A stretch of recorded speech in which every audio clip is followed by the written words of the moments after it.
friends. I hope you are doing and learning very well from my videos.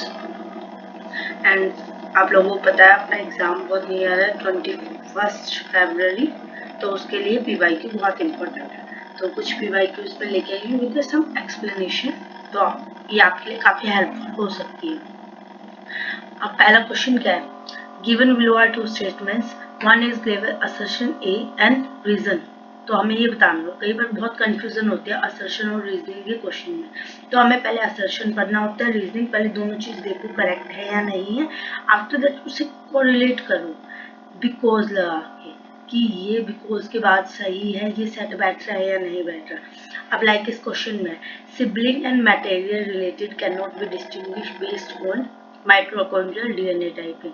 क्या जो हमारे siblings होते हैं, ब्रदर होते हैं, सिस्टर होते हैं, और मैटरनल रिलेटेड जो हमारी नाना के घर के लोग होते हैं, तो हम उनको क्या डिस्टिंग्विश कर सकते हैं, उनको डिफ्रेंशिएट कर सकते हैं on the basis of mitochondrial DNA typing. तो मतलब इससे क्या है, बिल्कुल भी नहीं कर सकते, क्योंकि माइटोकॉन्ड्रियल डीएनए हमारा मैटरनल रिलेटेड को उससे जनरेशन से आता है, तो हम सिबलिंग को नहीं कर सकते। तो ये हमारा स्टेटमेंट बिल्कुल करेक्ट है। Second, the inheritance of mitochondrial is non Mendelian and uniparental. हमारा जो डीएनए होता है वो मेंडेलियन होता है।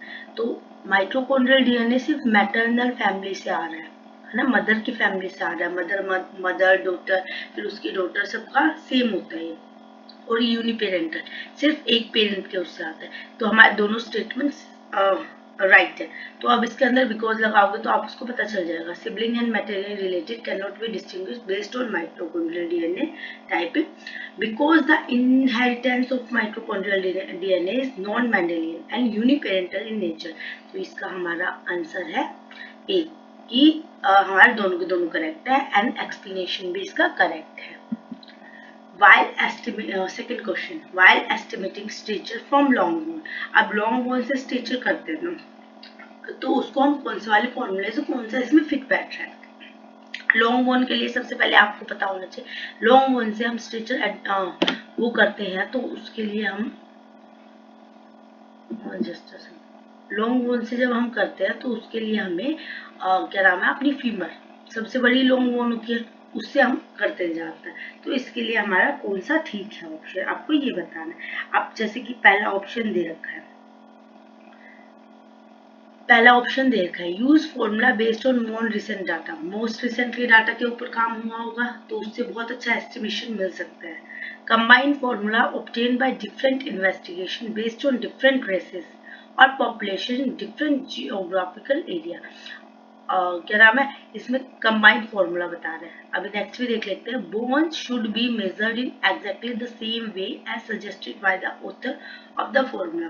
जहां से हम फॉर्मूला ले रहे हैं वहां से बिल्कुल एग्जैक्टली सेम मैनर में बताया है या नहीं बताया, हमने यूज किया है या नहीं। It is advisable to use more than one long bone if possible. अगर एक बोन लॉन्ग बोन से भी ज्यादा आपको मिल रहे हैं, तो आप पॉसिबिलिटीज हैं, तो आप उसको यूज कर सकते हो। Instead of flag bone use arm bone which give better estimation result. क्या ये बेटर एस्टिमेशन देता है? तो इसके लिए हमारा देखो, पहले हम इसे ही देख लेते हैं। हम ये इस टाइप के क्वेश्चन करने के लिए हम पॉसिबिलिटीज देखते हैं। तो जब हमारे पास लैग बोन नहीं है, तो हम क्या आर्म बोन से कर सकते हैं? बिल्कुल भी नहीं कर सकते। It is advisable to use more than one long bone. एक लॉन्ग बोन से ज्यादा और भी अदर हो तो अच्छी बात होता है, हमारा बहुत अच्छे से रिजल्ट आ सकता है, तो ये हो सकता है। Bone should be measured in exactly the same way as suggested by the author of the. तो हमें उसी जैसे हमारा कोई फॉर्मूला लिखा हुआ है, जैसे हम मैथ में करते हैं कि हमें पहले कौन सी डिजिट लेनी है, वैसे ही हमें एग्जैक्टली सेम वे में लेना होता है फॉर्मूला। तो ये भी हमारा करेक्ट है। अब सी एंड डी आप देख लो इकट्ठा किसमें बैठ रहा है, इसमें बैठ रहा है, तो ए और देख लेते हैं। Use formula based on more recent data. जो रिसेंटली डाटा है उसके बेस पे हमें करना पड़ता है, ये भी हमारा करेक्ट है। Combined formula obtain by different investigate based on different races और पॉपुलेशन डिफरेंट। अब आपको एक ज्योग्राफिकल एरिया पे वर्क करना है, किसी एक एरिया के ऊपर डाटा बना हुआ, तो आप उसके हिसाब से करोगे ना, आप सारा का सारा पूरा हर जगह का उठा के थोड़ा कर लोगे। तो हमारा आंसर इसका डी है, ACD हमारा रिसेंटली डाटा के ऊपर भी है, और जो एग्जैक्टली सेम वे में जो है हमारा फॉर्मूला हम यूज करते हैं, और कई बार लॉन्ग बोन के अलावा भी कोई और लॉन्ग बोन है तो हम उसको भी यूज कर सकते हैं साथ में। Now third question, sequence of detection detection and decipherment of alteration in document should be carried out in the following sequence। कि कौन सी वाली फॉलोइंग सीक्वेंस होती है? हम डिटेक्शन और डेसिफर कर रहे हैं ऑल्ट्रेशन। जो ऑल्ट्रेशन आपको पता है किसी भी वर्ड में, लाइक ये मैं कलर मतलब यहाँ पे मैं कुछ भी लिखूंगी कलर वगैरह, तो उसमें लाइक कलर लिखा हुआ है तो इसमें ऑल्ट्रेशन कर दी ना, इसको बी बना दिया या कुछ भी कर दिया, तो उस ऑल्ट्रेशन को हम कैसे करेंगे उसकी सिक्वेंस। तो ऑल्ट्रेशन आपको पता चल गया क्या होता है, तो उसके लिए हम क्या क्या सीक्वेंस फॉलो करेंगे इससे वो देखना है। अब इसमें क्या, पहले तो प्रीलिमिनरी विजुअल एग्जामिनेशन, विजुअली हम कोई भी डॉक्यूमेंट देखते हैं विजुअली देखते हैं, फिर examination under UV light and infrared light, optical microscope examination, chemical examination. तो इसमें हम पहले तो हम इसके लिए क्या करेंगे, प्रीलिमिनरी कर लेते हैं, ठीक है। उसके बाद हम इसको क्या नाम माइक्रोस्कोप से भी देखते हैं, एंड देन हम उसके बाद जाते हैं यूवी लाइट। यूवी लाइट भी नॉन डिस्ट्रक्टिव है हमारी, तो हम यूवी से देखेंगे, और उसके बाद हमारी आ जाते हैं केमिकल एग्जामिनेशन। ये हमारे डिस्ट्रक्टिव होते हैं। तो डिस्ट्रक्टिव को इस टाइप के क्वेश्चन में जो भी डिस्ट्रक्टिव टेक्निक्स वगैरह होते हैं उसको आप लेटर के लिए छोड़ के रखो कि हम उसको लास्ट में करेंगे। पहले हम ट्राई करते हैं नॉन डिस्ट्रक्टिव। तो कोई भी चीज होती है तो उसमें पहले प्रीलिमिनरी हम करते हैं। तो इसका ऑप्शन कौन सा ठीक बैठ रहा है हमारा, ए सी बी डी, ए सी बी डी, तो इसका आंसर है डी। ये हमारा 2022 का क्वेश्चन पेपर है। Degree of asymmetry is one of the parameter consideration for which of the following calibration curve model utilization for immunoassay। तो immunoassay के लिए हमारी कौन सा वाला डिग्री ऑफ कर्व है? अब लीनियर मॉडल, एक हमारा लीनियर मॉडल होता है immunoassay करने के लिए, क्वाड्रेटिक मॉडल होता है, 4 पैरामेट्रिक लॉजिस्टिक मॉडल होता है, 5 पैरामेट्रिक लॉजिस्टिक मॉडल होता है। तो हमारा जो कर्व मॉडल आता है, इसके लिए जो हमारा कर्व मॉडल आता है वो हमारा कर्व मॉडल है 5 पैरामेट्रिक लॉजिस्टिकल मॉडल, ठीक है। I hope you are understanding. अगर आपको कुछ भी समझना है तो आप कमेंट सेक्शन में ड्रॉप डाउन कर सकते हो। नेक्स्ट टाइम मैं इससे ज्यादा बेटर एक्सप्लेनेशन के साथ आपके लिए पीवाईक्यूज लेके आऊंगी। Which of the following best define external ballistic? जो external ballistic होता है, अब आपको पता है बैलिस्टिक में है ना, बैलिस्टिक जब होती है पहले जो हमारी बैरल के अंदर प्रोसेस होता है वो हमारा इंटरनल होता है, देन हमारा एक्सटर्नल होता है, और फिर जो टारगेट को हिट कर रहा है वो हमारा टर्मिनल होता है, और वुंड बैलिस्टिक, इसको वुंड भी बोल देते हैं। तो इसके अंदर क्या होता है, तो अब इसने पूछा एक्सटर्नल बैलिस्टिक में कौन सा होता है, तो the flight of the bullet. अब फ्लाइट भी यही से जा रही है जो पैराबोलिक पाथवे फॉलो करती है। Short cartridge after leaving the बल, जो शॉर्ट चार्जेस होते हैं, शॉर्ट चार्जेस हमारे शॉर्ट गाउन में होते हैं जो पैलेट के फॉर्म में होते हैं, है ना। दो तरह की हमारी होती है, एक बुलेट होती है और एक पैलेट होती है। आप लोगों ने देखी होगी, मैंने वीडियोस बनाई है तो उसमें आप देख लेना, फिर मैं आपको थोड़ा बहुत बता देती हूँ। तो शॉर्ट चार्जेस जो हमारी क्या नाम होते हैं, कार्ट्रेज होती है, उसके ऊपर हमारी वो बनी होती है, ठीक है। पूरी जो हमारा एम्यूनिशन जो बनता है इसके अंदर छोटे छोटे वो होते हैं, बोल्स होते हैं, उन्हें हम शॉर्ट बोलते हैं, short charges after leaving the, ठीक है, लीविंग करते बैरल को within a time span in the region of 2 meter second between the impact of firing।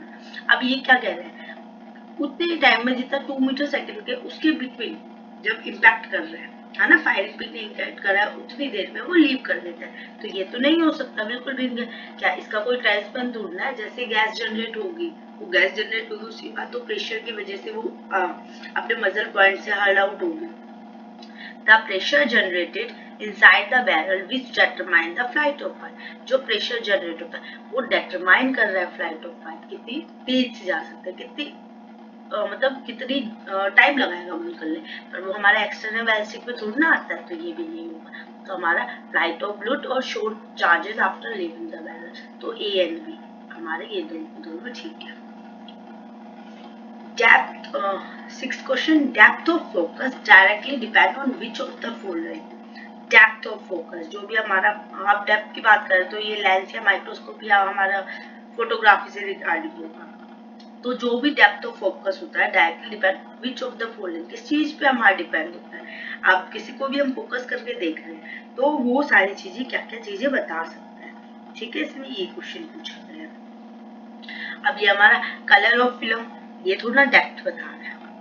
पहले एक बार सारे देख लेते हैं। Colour of film, aperture, focal length of the lens, layers on film.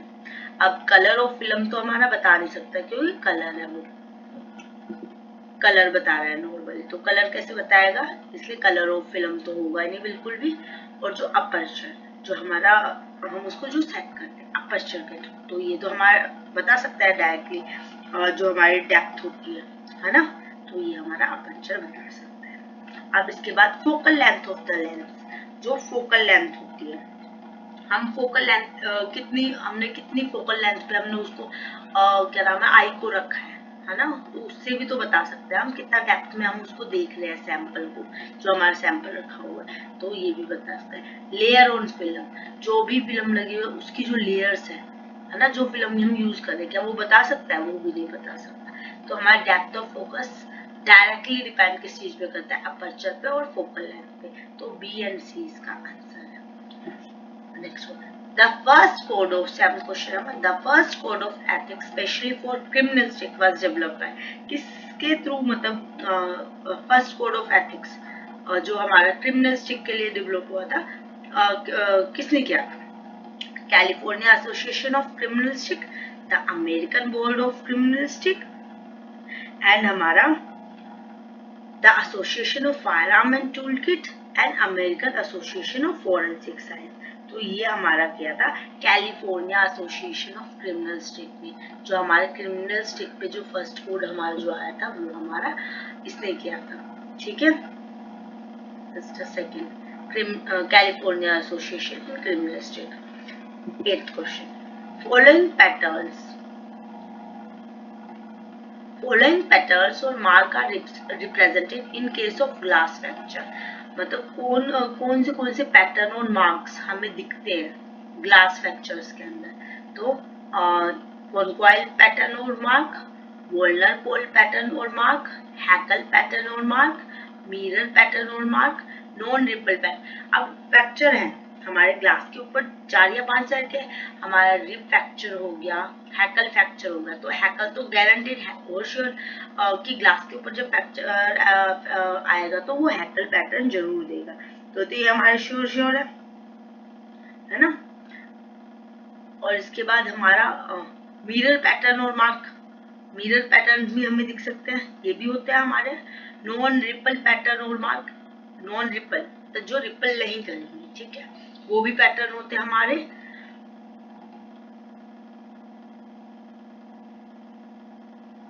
और इस नहीं, नॉन रिपल थोड़ा ना करेंगे, ये नहीं होगा हमारा।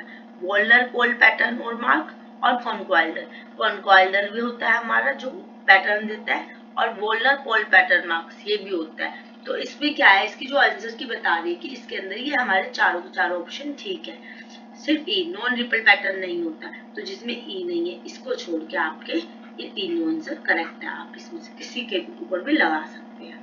एंड अब आगे और क्वेश्चन भी है मेरे पास वैसे, बट मैं ज़्यादा करवाऊंगी तो वीडियो काफ़ी लंबी हो जाएगी और आपको थोड़ी इंटरेस्टिंग नहीं लगेगी।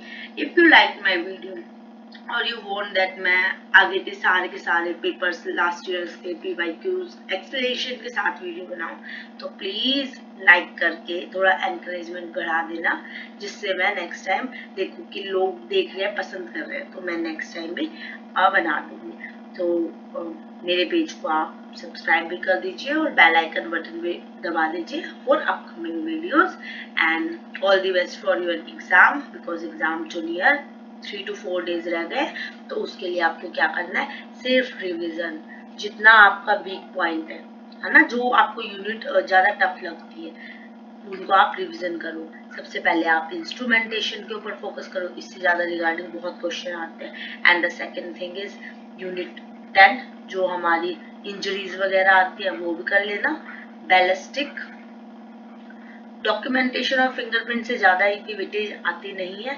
हाँ, आप थोड़ा बायोमेट्रिक्स थिंग्स पे भी देख लें, जो बायोमेट्रिक्स होते हैं हमारे शू प्रिंट में कितना बायोमेट्रिक का वो है, हमारा फिंगरप्रिंट को कैसे लेते हैं, इनसे रिगार्डिंग काफी क्वेश्चन पूछे गए हैं। तो आप अपने रिवीजन को अच्छे से करो और पॉइजन पे ज्यादा यूनिट 4 है, ज्यादा स्ट्रेस मत देना, इससे 3 या 4 क्वेश्चन आते हैं, ठीक है, तो इसको भी आप देख लेना।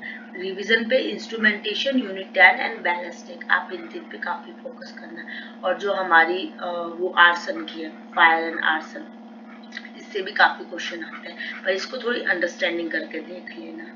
And I think so now I should leave, bye and all the best for your exam and for your preparation.